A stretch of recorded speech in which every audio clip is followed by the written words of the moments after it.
Daily ডোজে আরও একটি নতুন এপিসোড শুরু করা যাক। প্রথম খবরটি আসছে উত্তরপ্রদেশ থেকে।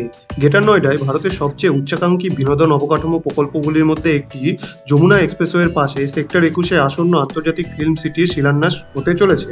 মুখ্যমন্ত্রী যোগী আদিত্যনাথের নেতৃত্বে উত্তরপ্রদেশ সরকার জুনের শেষের দিকে ভিত্তিপ্রস্তর স্থাপন করবে বলে আশা করা হচ্ছে, যা ব্যক্তিগতভাবে অথবা ভিডিও কনফারেন্সের মাধ্যমে করা হবে। 16 জুন অনুমান করা হলেও চূড়ান্ত তারিখ এখনও আনুষ্ঠানিকভাবে নিশ্চিত করা হয়নি। এই প্রকল্পটি চলচ্চিত্র নির্মাতা বনি কাপুর এবং ভুটানি গ্রুপের একটি যৌথ উদ্যোগ Bayview Bhutani film city private limited Yamuna expressway শিল্প উন্নয়ন কর্তৃপক্ষের সহযোগিতায় তৈরি করছে। ফিল্ম সিটির প্রথম পর্যায়ের কাজ 230 একর জমিতে বিস্তৃত হবে এবং এতে 90 কোটি থেকে 1.51 বিলিয়ন টাকার বিনিয়োগ করা হবে। এতে 13 থেকে 14টি সাউন্ড স্টেজ, একটি ফিল্ম এবং টেলিভিশন ইনস্টিটিউট, স্থায়ী বহিরঙ্গ সেট, অভিনেতাদের বাসস্থান, একটি জলতলের শুটিং স্টুডিও, একটি ফিল্ম জাদুঘর এবং একটি কনভেনশন সেন্টারের মতো প্রয়োজনীয় চলচ্চিত্র নির্মাণের অবকাঠামো থাকবে। অনুমোদনের বিলম্বের কারণ ছিল লেআউট অমান্য, বিশেষ করে বাধ্যতামূলক 15% সবুজ আচ্ছাদনের অভাব, সেই সাথে নিরাপত্তা এবং কাঠামোগত ছাড়পত্র স্থগিত থাকা। প্রয়োজনীয় সংশোধনের পর ইয়েডা 80 একর শিল্প এলাকার অনুমোদন দিয়েছে, যা প্রকল্পের শুরুর পথ প্রশস্ত করেছে। আন্তর্জাতিক ফিল্ম সিটি 8 বছরের 4টি পর্যায়ে স্থাপিত হওয়ার পরিকল্পনা করা হয়েছে, যা শেষ পর্যন্ত 1000 একর জুড়ে বিস্তৃত হবে। ভবিষ্যৎ পর্যায়ে হোটেল, খুচরা অঞ্চল এবং অবসর স্থান সহ বাণিজ্যিক এবং বিনোদনমূলক উপাদানগুলি চালু করা হবে। পরবর্তী খবরটি আসছে কোল ইন্ডিয়ার তরফ থেকে।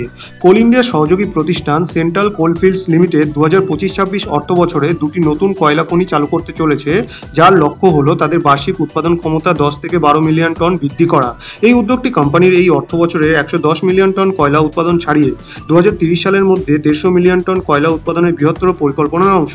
সিসিএল এর চেয়ারম্যান এবং ব্যবস্থাপনা পরিচালক নীলেন্দু কুমার সিং বলেন, আমরা এই বছর দুটি নতুন খনি খোলার পরিকল্পনা করেছি। কোটরে বসনপুর ব্লকের উৎপাদন, যা একটি কোকিং কয়লা খনি যার সর্বোচ্চ ক্ষমতা 5 মিলিয়ন টন, অক্টোবরের মধ্যে শুরু হওয়ার কথা।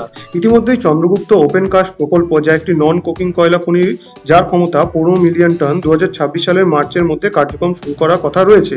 2025 অর্থ বছরে সিসিএল 87.5 মিলিয়ন টন রেকর্ড উৎপাদন অর্জন করেছে, যা এ যাবৎকাল সর্বোচ্চ। সিং উল্লেখ করেছেন যে দশকের শেষ নাগাদ 15 কোটি টনের দীর্ঘমেয়াদী লক্ষ্য পূরণের জন্য এখনই ভিত্তিপ্রস্তর স্থাপন করা অপরিহার্য।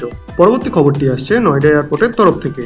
নয়ডা আন্তর্জাতিক বিমানবন্দর অ্যানলন টেকনোলজি সলিউশনের সাথে অংশীদারিত্ব করে ভারতের প্রথম দেশীয়ভাবে তৈরি রানওয়ে রাবার রিমুভাল মেশিন, যা ক্লিনজেট আরআরএম নামে পরিচিত, কার্যকর করেছে। এই মেশিনটি বিমানবন্দরের এয়ার সাইড রক্ষণাবেক্ষণ অবকাঠামোতে একটি গুরুত্বপূর্ণ সংযোজন এবং নিরাপদ, দক্ষ ও টেকসই কার্যক্রমের প্রতি তার প্রতিশ্রুতিকে তুলে ধরে। শক্তিশালী আইচার প্রো 6028 চ্যাসিসের ওপর নির্মিত এবং ভারত স্টেজ 6 সম্মত ডিজেল ইঞ্জিন দ্বারা চালিত ক্লিনজেট আরআরএম রানওয়ে, ট্যাক্সিওয়ে এবং অ্যাপ্রন থেকে রাবার জমা, রঙের চিহ্ন এবং ছড়িয়ে পড়া তেল পরিষ্কার করার জন্য অতি উচ্চচাপের জল জেট ব্যবহার করে। প্রক্রিয়াটি সম্পূর্ণরূপে রাসায়নিক মুক্ত, যা পরিবেশগত ক্ষতি করে না বা প্যাভমেন্টের অক্ষতা নিশ্চিত করে। একই সাথে বিমান পরিচালনার জন্য একটি স্কির মুক্ত পরিবেশ বজায় রাখে। মেশিনটিতে একটি সহায়ক ক্যাট C9.3B ইঞ্জিন এবং একটি শক্তিশালী হ্যামেলম্যান উচ্চচাপ পাম্প রয়েছে, যা সুনির্দিষ্ট ক্ষতিমুক্ত পরিষ্কার করতে সক্ষম করে।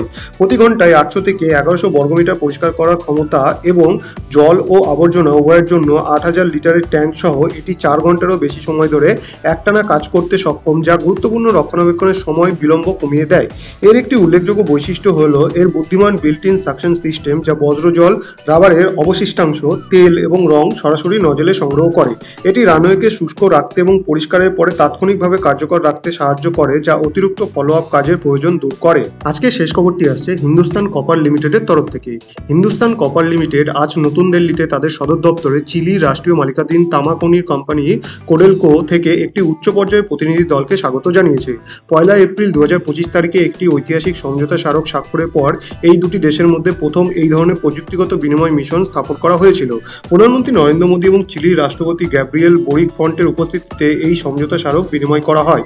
এটি অনুসন্ধান, খনিজ সম্পদের সুবিধা এবং কর্মী প্রশিক্ষণের সহযোগিতার উপর আলোকপাত করে। কোডেলকোর দল ভারত জুড়ে HCL এর কার্যকরী ইউনিটগুলিতে 3 সপ্তাহের সফর করবে।